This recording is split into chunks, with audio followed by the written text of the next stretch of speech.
Glow కోసం ఇంకొక remedy అయితే మీతో షేర్ చేస్తున్నాను. శనగపిండి, కొంచెం పెరుగు, ఇంకా కొంచెము గంధం అయితే తీసుకోవాలండి. పసుపు కూడా తీసుకోవచ్చు. కానీ కొన్ని స్కిన్స్‌కి పసుపు అనేది పడదు కాబట్టి చూసుకొని తీసుకోవాలి. దీన్ని ఇలా మొత్తం మిక్స్ చేసేసుకొని మనం ఒక ఫేస్ ప్యాక్‌లా వేసేసుకోవాలండి.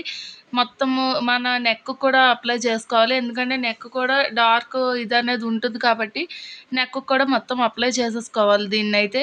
ఇలా అప్లై చేసుకోవడం వల్ల మనకి వీక్లీ ట్వైస్ అయితే చేసుకుంటే గనక చాలా అంటే చాలా బావుంటుందండి. ఫేస్ కూడా ఒక యెల్లోయిష్ గ్లో లాగొస్తది. కొంచెం గోల్డ్ మాస్క్‌లవి యేసుకుంటుంటాం కదా! గోల్డ్ పీల్ ఆఫ్ మాస్క్‌లవి ఆ గ్లో అనేదొస్తదండి మనకి కొంచెం.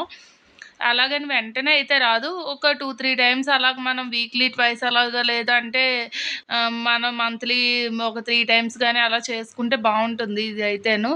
గ్లో అనేది కనిపిస్తదండి. ఇలా ఫేస్ అంతటికి అప్లై చేసుకున్నాక నెక్‌కి కూడా దీన్నైతే ఒక 10 మినిట్స్ అయితే మనం ఉంచేసుకోవాలి అలాగా. చూసారు కదా! ఇప్పుడు నేను ఫేస్ వాష్ అయితే చేసుకున్నాను. కొంచెం స్కిన్ అంతా కూడా ఇందాకన కన్నా ఇప్పుడు గ్లోగా అయితే వచ్చింది కదండీ! మీకు ఈ రెమెడీ నచ్చితే కనుక మీరు కూడా ట్రై చేయండి.